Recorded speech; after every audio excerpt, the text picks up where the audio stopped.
going to talk today with Mark Enzer OBE. So thank you, Mark. Welcome. Thank you for joining me.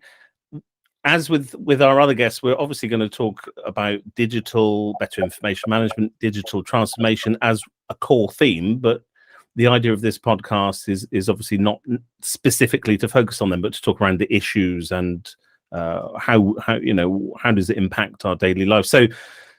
So before we go on, if you would please, Mark, just introduce yourself. I'm sure there's no introduction necessary, but again, there might be some people out of our domain who don't know who you are. So just an introduction to yourself, and just briefly, if you would as well, just sort of some of your background about how did you get into the current role you have. So over to you, Mark. Okay, great. Thanks, Stephen. So hi, I'm Mark Enzer. I'm a strategic advisor in Mott MacDonald, and until quite recently, although I probably can't say that anymore because it's getting further and further away. I was the head of the National Digital Twin Programme based at the Centre for Digital Built Britain, and I was the director of Digital Built Britain. And before that, I was the chief technical officer at Mott MacDonald. So basically, I've been with Mott MacDonald forever, for 35 years. Actually, I've just passed my anniversary. Can you believe that? Congratulations. Yeah, thank you. But I've been seconded into all sorts of interesting places, and the most recent interesting place to be seconded was into CDBB, which was fantastic actually. 3 years of trying to push the boundary around information management, and hopefully better information management, as you've said it. Great, thanks, Mark. So we will just ask you also to just give a little bit of your background, but before we do that, because you've already said it, could you just, again, assuming that people won't know what it is, CDBB, if you could just briefly say what that is or was, and what the high level outcomes were? Yeah, it's was now, unfortunately. CDBB is no more, but CDBB is the Centre for Digital Built Britain. It was a partnership between BEIS. I think I have to unpack that as well, don't I? So that was the Department for Business, Energy and Industrial Strategy. So a partnership between BEIS and the University of Cambridge. And the whole focus of CDBB was around actually advancing information management in the built environment, but with the end of driving better outcomes for people and society and nature. So kind of a big vision, big drive, and I think it is fair to say that CDBB has made a big difference. So yeah, that's what CDBB is. Great, thank you. And I should say, obviously, toward the end of our conversation, then I'll obviously ask you to remind me where people can find more information, so we can link to all the things that we talk about. But again, just if I could just ask how did you get to where you are now? Because everyone's has quite a different journey to get into digital and information management. So just what are the headlines of your career progression to where you are now? Just maybe for people who are starting out, that's what I'm thinking about. Yeah, some kind of convoluted journey to get to here. I started off as a process engineer, so a chemical engineer working in the water industry, which was fantastic. I can actually say that I grew up in sewage. It's true, and it was fun. But I think one of the things that process engineers do is kind of start with the end in mind, and then you kind of work out how to get there, but use unit processes to do it. So there's kind of an element of kind of process engineering thinking that has followed me through. And so now when we talk about outcomes for people and society and nature, it's still kind of starting with the end in mind and then working out how you can use systems to deliver that. So I can kind of spot a similarity or a kind of a train of consistent thought following through my career. But having started out as a process engineer in the water industry, I got very interested in other sectors, so not just the water sector, energy and transport as well. And that was through being enrolled in something called the Infrastructure Carbon Review. And so that kind of opened my eyes to the way that these different big infrastructure sectors are interconnected. And also kind of opened my eyes to this kind of concept of a system of systems and how we can use that to benefit people. And so it was a kind of a natural follow-on from that into the idea of digital twins and connected digital twins, because really that's all about outcomes, and it's all about understanding systems better and intervening more effectively. So that's the kind of the systemsy bit. And I guess there's also a kind of a digital thread that follows all the way through that as well. So from quite an early stage back in the water industry, I've been really interested in information management and modeling and how you can use information to make better decisions. And so that's kind of woven its way through as well. And so I think this whole thing of better information management is actually key. I think it's key to unlocking massive amount of value. And I think that actually the way to unlock that value is by making better decisions faster. So yeah, a few little strands which have kind of woven together, and here I am. Thanks, Mark. So that's excellent to draw the parallels, obviously, between engineering and systems thinking, and again, that might seem obvious to people that engineers would think in this way, but clearly there's a lot of there are differences and similarities between digital technology and engineering, and it's how these sort of interplay together where some of the challenges are. So you've talked about outcomes. That is a huge focus for sort of my work as well, about how they're measured, how do we describe them to people, and obviously that's been a focus of the CDBB as well. It's again, for people that aren't from this sector and don't know, at a real highly simplified high level, how do we measure, again, without even any of the detail, how would one measure outcomes or even articulate what they are? So for example, I'll often talk about ISO 55000, the international standard for asset management. Clearly, people often focus on financial outcomes, and that's obviously one-dimensional. So what are the other outcome facets or measures that you would recommend one to look at, or things that you've worked on before? Because they're so important to get that outcome description right. Have you got anything to add on that? Yeah, I think you're right. I mean, it is so important to get that right. And probably at the highest level, what we're talking about are environmental, social, and economic outcomes. So, so those kind of big three that actually are not independent. They're interdependent. They all depend on each other. But it's that kind of thing. And I think that you can also see at that high level, achieving some of the SDGs would be part of that same picture. But something which I think is really important is having outcomes which are neatly aligned, so we can make sense of the more local outcomes, and that those end up lining up with the bigger strategic kind of global outcomes that we want to give people kind of healthier and happier lives, actually. And so I think this idea of having aligned outcomes is really important. And you maybe at the lower level of that, at the kind of the local end, then you can see those being kind of much more tangible and much more measurable.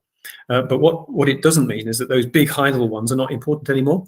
And I think that's the point about the alignment. If you get them all lined up, that means if you're achieving these local outcomes from local interventions on the system, local projects, then they can point towards the bigger outcomes that we actually want for society. Yeah, and I think you've said alignment there, and again that aligns without me saying alignment too many times with again sort of international strategic asset management, and then we used to call it line of sight, and we've had to rename it. I think. Do you still see have you seen a disconnection between sort of the asset management side of it? Sorry, I keep drilling down on that one because that's sort of more my background, is the operational and maintenance, and the construction side. Again, the short answer might be yes, but what have been the biggest challenges of articulating the outcomes in these different domains, and how have you worked to bridge them or help bridge them? Yeah, I think that's a really insightful question, actually. We could really dig into that, because I think that there is an issue in talking about outcomes and talking about projects and talking about systems, because they're all interrelated. But I think it's very helpful for us to understand how they're interrelated.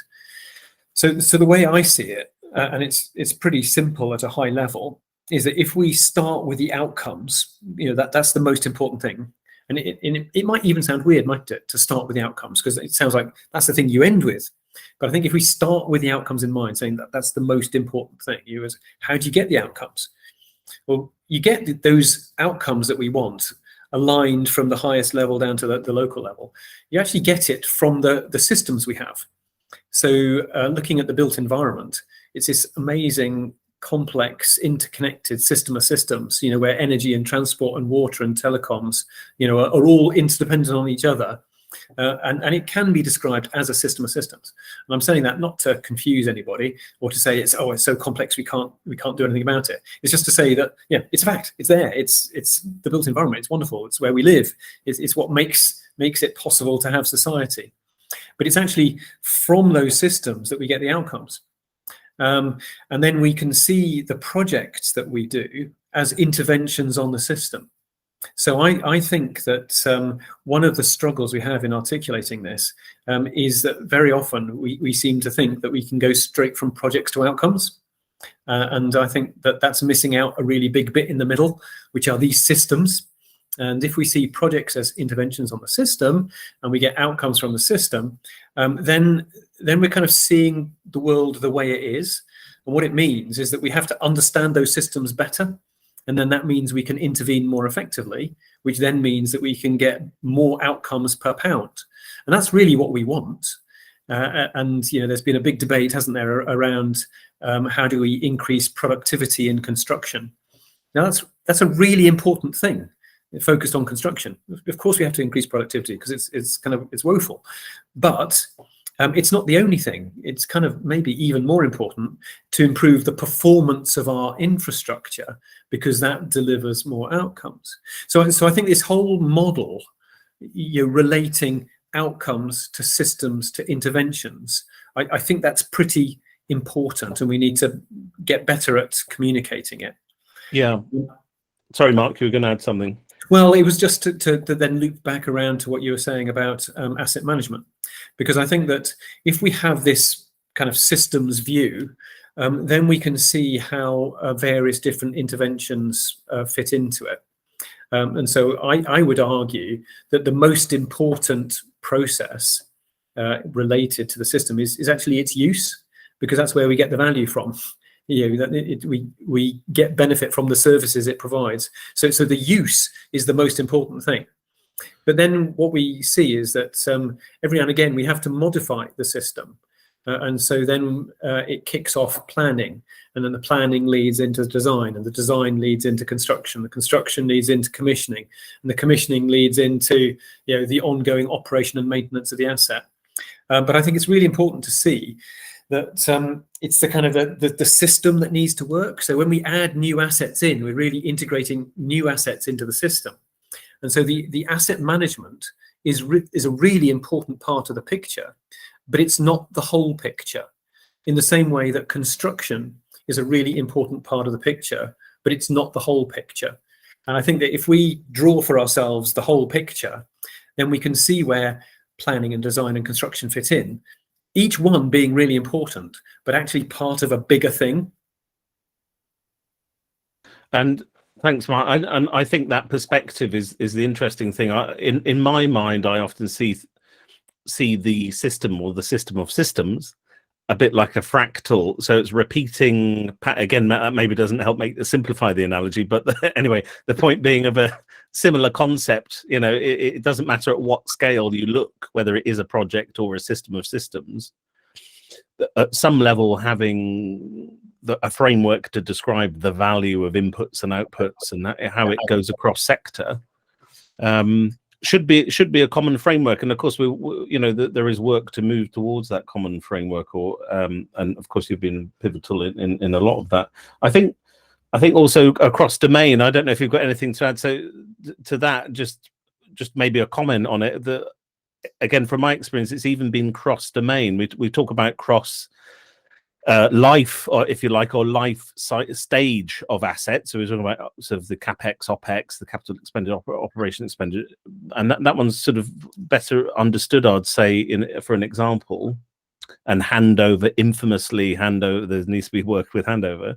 However, it's often across domains that I see a real challenge, just the language. For example, you said you have a background in water. I've got a background in rail. But is there anything to add on that? Anything more just around different domains? So, for example, I'll often go to sectors I haven't worked in. So, energy, I do work in energy, but hypothetically, is there a challenge there where people don't go across different domains? So they just don't know that things are similar conceptually in different domains. Have you got anything to say about that? Yeah, very much so. Well, I think you're spot on with that observation, and having these kind of cross-domain connections can really unlock a huge amount of value. So part of what I'd kind of want to lead into on that is to point to some of the big challenges that we face, which would be along the lines of climate change. So achieving net zero or climate resilience, or in fact achieving a circular economy, or even starting properly to address biodiversity. All of these are system level challenges. They don't happen in one part of the system, they happen across the whole system. So this is one of the reasons why I think it's so valuable for us to see the system, because the big challenges that are coming our way are system level challenges. So the challenges are cross-domain and the solutions are cross-domain, but the way that we have chosen to run this system is in silos. Now that's completely understandable. It's kind of how human organizations work. So I'm not throwing any rocks at that. It's just saying that we need to make better connections across those silos. If we want to address these big systemic challenges, and we accept that we need systems-based solutions, then we need ways of working across these domains. So it's exactly what you say, and we could pretty much take any example we want to look at. But in the water sector, it really is clear that the water sector assets, which are key to making society work, utterly depend on energy. Of course they do, and those utterly depend on telecoms. These are interconnected assets, and so if we want resilience in our systems, then we can't just look at them in a siloed way. We actually have to look at the system solutions. And I think one of the really key ways of enabling that, a key enabler in all of this, is to enable information flows across the organizational boundaries. Because the organizations will always be there. We have to organize ourselves that way. But what we have to facilitate is an information flow across the organization and sector boundary. So that points towards really effective, secure data sharing. That's actually at the heart of connected digital twins. So it was one of the big things we were working on at CDBB on the National Digital Twin Programme. So thank you, Mark. Having that ecosystem or that larger picture is absolutely pivotal, as you've articulated, and you did refer to digital twins there as well. So obviously we were going to come on to that, but again, for people that maybe aren't familiar, that are new to this topic, just briefly, what is a digital twin, and then where could people find more information? So what is it, and what work have you been involved with directly? And then we'll lead on to where people can find more, if we could, please. Yeah. So there are quite a few definitions of digital twins doing the rounds out there, and so I would actually prefer to describe digital twins rather than define them. Sure. Because I think something that's important is that they're not so much an individual technology, but more like an approach. And it's an approach that enables us to make a connection between the physical and digital worlds. And so for an asset or a process or a system, you can kind of imagine it in the real world, the kind of the familiar thing that we know and love. But there can be a digital version of that thing. And so what a digital twin is really that digital version, which is connected to the physical version. And so, I'm using my hands to illustrate this, but if you've got the physical world with the thing that you want to understand, you can imagine data coming from it, going into the digital world, and in the digital world, You can have a model of it, and that model of it helps you to understand it better, maybe do some kind of predictive analysis, that kind of thing, which helps to make better decisions. Those decisions can drive interventions back in the physical world.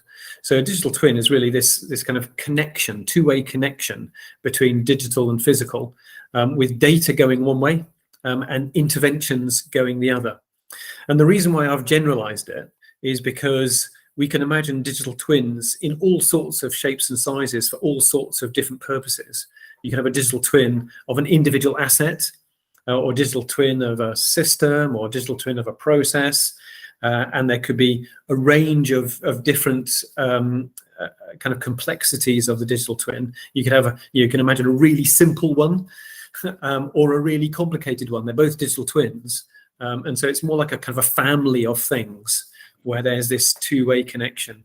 Data goes one way, interventions go the other. I did ask you a few questions, but if I could just interject, I think it's absolutely critical, which you've clearly articulated, that people understand it's that bi-directional flow of information, which you've made that point. But often I get asked, how is this different to GIS or modeling and all the rest of it? I'll say, well, in geographic information systems, it tended to be one way. I'm not saying digital twin is only the representation, but what we didn't have nailed was this bi-directional, this feedback loop. And that for me, that's one of the critical differences. And I realize you've made that point, but just to emphasize that, because people say, oh, we've had all this before. Okay, but did we have a feedback loop? And I think that, I mean, you've already described what it is, but that's really a different thing. I think that really is key. I think you're right. And so what it means is actually we can kind of follow the cycle all the way around. So it might be worth just doing that briefly. If we start in the physical world and kind of follow it round so that we can kind of tell the story of a digital twin. So if we imagine this thing, it's an asset. It could be a train, or it could be a pump, it could be whatever you want it to be. But there's this thing in the real world, and what we're doing is collecting data about it. So you can imagine there's kind of sensors which might collect that, and you can imagine other technologies being really useful in this space, like Internet of Things and 5G, getting the data from the physical world into the digital world. Okay, so now we've kind of thought about shifting the data. So there's something about getting the data from one place to another. It's moving into the digital world now, and in the digital world, you can see that there will be a lot of data to deal with, and so there's a lot of data handling, and you need to make sure that the data is in the right shape, the right format, and have high quality data models so that you can actually make use of the data. You don't just want a mess. And you can imagine all sorts of different platforms that should be useful for doing that. But anyway, now we're into the digital world, and then you can do something useful with the data. And so this is where the models come in. And you rightly just now talked about models, and we've had computer models for ages, but it does make a difference if they're fed with right time data, that actually relates to the thing that's being modeled. So now you've got a model which is connected up to the thing that's being modeled. And in that model space, there's so many different types of models. There's physics-based models and agent-based models and all sorts of different types of models. And we can start using AI and ML and all sorts of clever things in there. But the idea of it is to turn the data into insights. We do something clever with the data. So now that it's of higher value than just the original data, it's telling us something more about the physical world. And then we use those insights to make decisions. And so you can imagine there's all sorts of decision support tools which could come into play here. But also, interestingly, lots of visualization as well, because people will want to look into the digital twin to see what's going on. And so you can see there's all sorts of really useful visualization tools now, which could be 3D models, or it could be visualizing it on a map. And back to your GIS point, they're all relevant for helping us to understand what's going on in the digital world, including AR and VR and all these wonderful things. So now we've done the decision support. Humans understand what's going on, helping to make a decision, which can then drive an intervention. So now we're moving back into the physical world. We've got a decision, and so we're going to do something back in the physical world as a result of the understanding that we've generated. And that could be some kind of automatic signal which drives some kind of control system, and off it goes. Or it could be that there's a human in the loop, and the decision drives a work order for a team to go out and do something. It's still an intervention which is still driven from the digital twin. So this thing about where humans fit in the loop is really important, and it doesn't have to be automated the whole way around. You could set off some kind of robotic intervention. So now we're back in the physical world. We've done an intervention which was based on the better decision, based on better analysis of better data. But that intervention in the physical world will have some kind of impact in the physical world. So you need to work out what impact it is. So it goes back around the loop again. You've got your data coming back out of the physical world, going into the digital world. And I'm sure you don't want me to go describing the whole way around again. But now you've got a loop. Now you've joined it all up. And that's really the value of digital twins. It enables us to make much better interventions in the real world. And that's part of the story. There's just a little tiny bit to add, which is huge, which is the connection between twins. So if we love the idea of individual digital twins helping us to make these better decisions and better interventions, leading to better outcomes, we can get the digital twins to talk to each other. And that's really exciting, because that's about data sharing between digital twins, which needs to be secure and resilient. But it opens up this idea of an ecosystem of connected digital twins, which is super fun. Yes, and so thank you for explaining that and giving an illustration of exactly what it means. Because again, I think, or certainly when I've spoken to some people, is they can't necessarily visualize even if they read documents. So it's really helpful. Thank you for giving that example of the flow. And again, we talk about modeling, and like you've already said, these are things that are not new. There are modeling. But it's bringing everything together. Again, we need inputs, and then clearly people say sensors, but whether it's geospatial or whether it's other kind of inputs, there are inputs and decisions and outputs. So again, I'm just building on what you're saying with regard to decision making. Well, business intelligence is a multi-billion-dollar, very mature sector already, and I think that's really interesting. Where actually we already have them. Some of them tools already exist: dashboards, KPIs, metrics, mapping.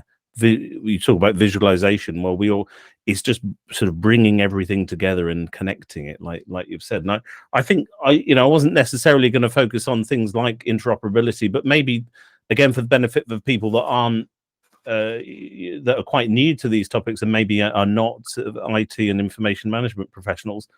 Just around that connected, you talked about an ecosystem and connected digital twins. Is there anything just to say, again, maybe not in the technical terms around the taxonomy and semantics, but just in a non-specialist way of describing what are some of the big challenges around that interoperability and what's being done to overcome that and what has been done? If you could just touch on that, thanks.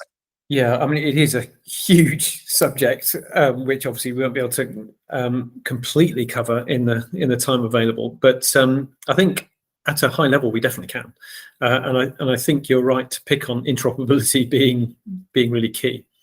So where I was talking about digital twins talking to each other and having a connection between digital twins, it is kind of oversimplifying it to say it's digital twins speaking the same language so they can talk to each other. But actually it is that, because it's just a data language. And if different digital twins, which are relevant to each other, don't speak the same language, then it's just much harder to get the connections between them. And so I think it's a nice, easy way of considering it.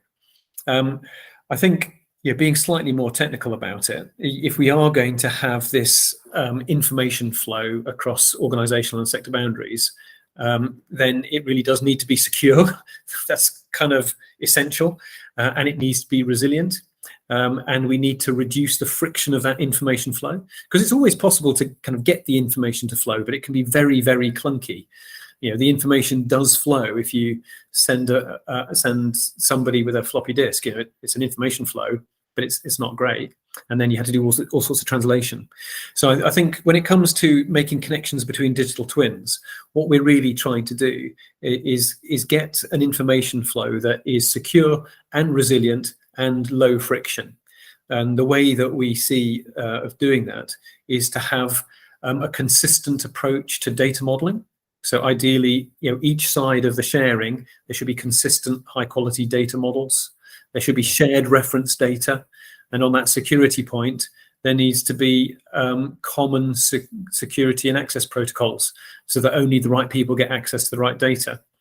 So that's being kind of slightly more technical about it.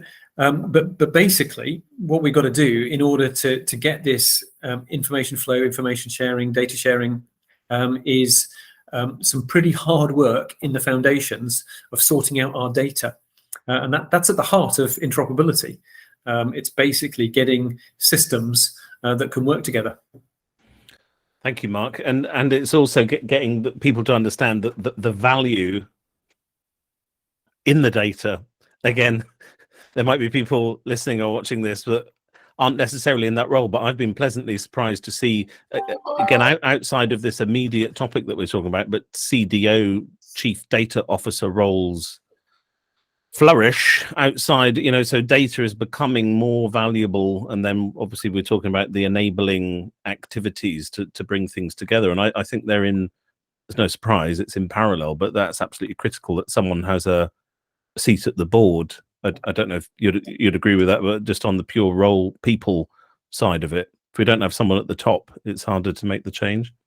I do agree with that, and I think that boards are getting increasingly well appraised of these issues around data, and they have to be, to survive and thrive in a digital world. You need to kind of understand these digital principles. So I think you're right. I also think you're right about that value of data point, because as soon as our industry and the world wakes up to the value of data, then we'll start treating it better.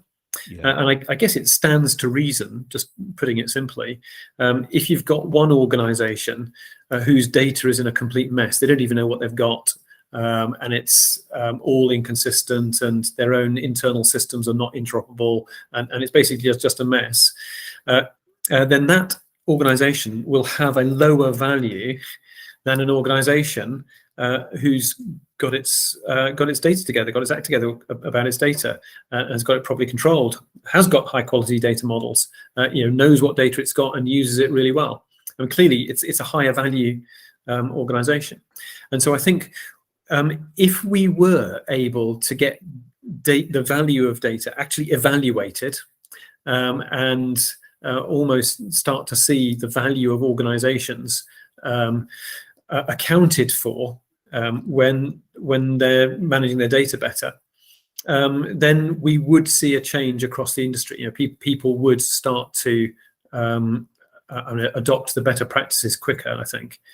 And I think this is also kind of related to the power of investors and insurers, because you can kind of see there'll be a huge pressure coming from that really powerful lobby, that they will be happy to insure projects and organizations if the data is properly looked after, but not willing to invest or insure where the management of data can't be demonstrated. You can imagine that will set up a delta that will make change really happen. And I think it's coming. It's almost inevitable that it's coming, because it's a real thing that if organizations or projects don't manage data properly, then they're not in as good a position as those that do. Yeah, and I think that's the key point, where sort of alluding to ESG and sort of funding and demonstrating value through data, because there's sort of two perspectives, and I guess we're touching on both today. Is the actual value of the data itself, which is literally what you were just talking about, but then also demonstrating with the data the value of the organization, for example. So, and again, this comes full circle to things like BIM, ISO 9650 series, and now concepts like digital twin, where they're the information itself is an enabler to demonstrate other things, which might be self-apparent. Well, and then we talked about outcomes, and clearly that's where it is. We can demonstrate other things, and it might be that it is about simply getting finance for things. It might be demonstrating carbon. Where is the carbon? People have asked me that before. Say, could in theory, could we have carbon measured in projects? I'll go, well, yeah, you could do, but technically, no problem. The challenge is then, how do we do it? What's the mandate behind it? I often think about consequences. We talked about outcomes, absolutely, and that was a key part of how we led into this. I often think also about consequences, so carrot and stick, certainly with a railway background, safety, cost. So I think, have you got anything, just as we maybe move on, because as we're reaching the end of our time, and maybe we'll just segue into the people aspect of this, and about how do we sort of upskill people, but maybe leading into that, if I can, is just around the comms, and how do we tell that story? Because often I'll focus on what the consequences. We can't not do this. Let's put it that way. Have you got anything to add about that, where it's almost inevitable people need to do these things? How do we make that story without being too negative? De-risking. Yeah. Again, I think you put your finger on it. I think the story is really important in this, and we need to be able to tell the story better.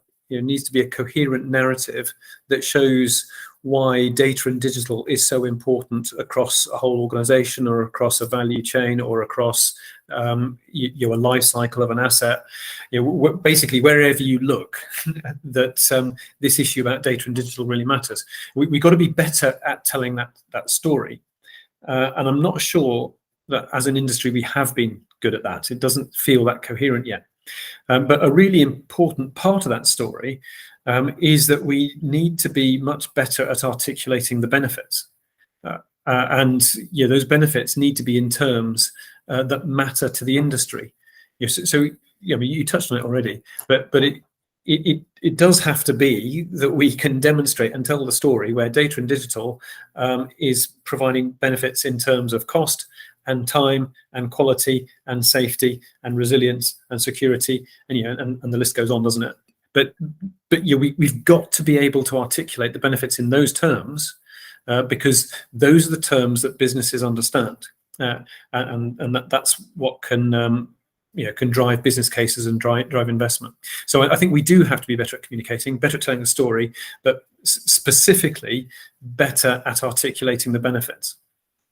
And again, without putting words in your mouth, which I kind of was in my last question, is there a lot of what we talk about is process improvement, I would argue. Okay, so a lot of what we're using, so decision making, it's a process for decision making. Data and digital is an enabler to improve that process and make efficiencies. So certainly there are process improvement professionals which exist. It is a mature profession. So I'll just park that there. Also, marketing and communication professionals have engineers and digital people been missing a trick historically, not talking to business process improvement professionals and marketing and communication professionals? Do you see what I mean? Because you say we, as in we're implying maybe engineers and digital people, need to be better at the messaging. My sort of counter to that would be, well, get some marketing professionals in. I don't know, maybe I'm being a bit flippant, but have you got any take on that? Have you seen where people have just got in marketing professionals? Say, how do we make this story better? Have you got anything to add about that? Yeah, we should. Let's do it. Let's get them in. No, I think you're right. But maybe something I'd want to just come back on is the kind of the process improvement piece, because we started this conversation, didn't we? You were asking me where I came from, and I said I was a process engineer. And so I do kind of see the world in some ways through the eyes of process. And I think that in many ways, everything is process. Whenever we do something, we're following some kind of process.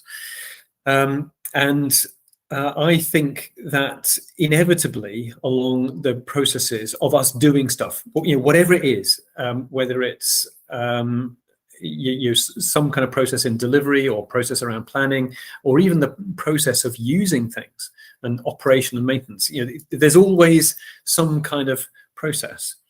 And for me, a key insight is that what flows through that process, what comes all the way through as you're undertaking the various different steps in the process, what flows through it is information. That's what joins the process steps up. And when you come to a decision point in the process, that decision is based on information.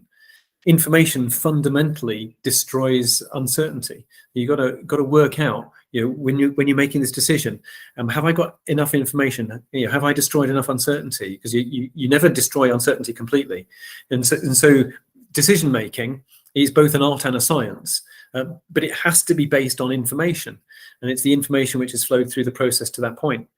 And so I think that making better decisions faster isn't just a nice thing to say. It's actually a key part of improving processes. And as an industry, we've got to get better at that. But the job of better information management is to deliver the right information to the right hands at the right time to make the right decision. That is the point. And so I don't think that processes are somehow secondary to this. I think they're front and center. And this whole thing of making better decisions is where it's at. We've got a long way to go, but thankfully we're making really good progress. This is definitely moving. If you imagine where we were 5 years ago or 10 years ago, we have definitely moved on, haven't we? I think there's been amazing progress from yours and other people's work as well in this area. And I think the fact that we're talking about it, the fact that there is a vocabulary also that we can share with people. What I mean is we can discuss these concepts. I think in terms that a non-specialist could also, and you know what I mean. I think that's a huge step forward, because it's not only data science. There's nothing wrong with data science. I have an IT background, but that's always been the challenge around, and also reinventing the wheel. The fact that there are now frameworks in place to say, well, this is what good looks like, or this is the framework with, or the boundaries, or the principles in which we work. I think there's been amazing progress that we have them frameworks in place. So thank you to you and your colleagues as well to put that in place. We don't have much time left, so we could probably talk all day, but perhaps they'll be around too at some point. But just before you do have to go, so again, thank you for your time. But what are the main resources you would point people to? So it could be either industry bodies, or perhaps some of the things we've even mentioned, that websites or other materials. What are the top things? Where would we find people for more of the same? Yeah. And there's a lot of really good stuff out there now. The stuff that we came up with in CDBB is still available and really searchable. Some great work was put into kind of archiving that, so it's all really searchable, really findable. So I would still recommend that. But ongoing, there are fantastic materials and fantastic resources and support from what was the UK BIM Alliance, is now becoming NEMA. That is a really effective organisation that works across the industry to advance information management. So they are in exactly the right space, looking at the broader picture of information management, life cycle information management. And so I would really recommend NEMA. There are organizations like CSIC, the Centre for Smart Infrastructure and Construction, that are continuing to push the front edge forwards, and particularly around the idea of smart infrastructure, the sensors, making better use of data that can be gained, not just around new assets, but also existing. So there really is some fantastic material there. And I would say also that the Construction Leadership Council is making really good noises in this space, and has the potential to join a lot of things up. And so I think that there's an element of watch this space, but I'm expecting really good things from the Construction Leadership Council. So hopefully that's a good handful of places to go. Perfect, thank you. And I'll obviously provide the links for people when they watch or listen to this. So I realize we're probably you know, at the end now, there's probably loads more questions I could ask you, but I think the main takeaway is obviously about that, you know, we've done so much, there is so much more to do. We're on that journey, but the fact that we're talking about it, I think is a huge, and that it's cross-discipline. I think, again, just to summarize some of our points, outcome-based, start with the end in mind, and also it's a journey that requires lots of different disciplines and domains. I think that's absolutely a key thread that people need to focus on and get outside of their area. Maybe, I don't know whether you'd agree with that, but certainly, and to get the message out and to tell that story, and you're obviously a key part of this, Stephen, and doing this podcast series is great. So you're a key part of getting that kind of wonderful, coherent, connected narrative out there. So thanks for what you do too. Great, thank you. No, thank you, and thank you for your time. And I realise we'll have to leave it there because your time is up. So, like I said, I'll try and get you at some point in the future. But thank you for your time, and thanks so much for your insights and sharing the lessons learned from what you've done throughout your career. And it was really, really insightful. So, thank you, Mark Enzer OBE. Thank you, Stephen. Thank you. Thanks for asking me. Thank you.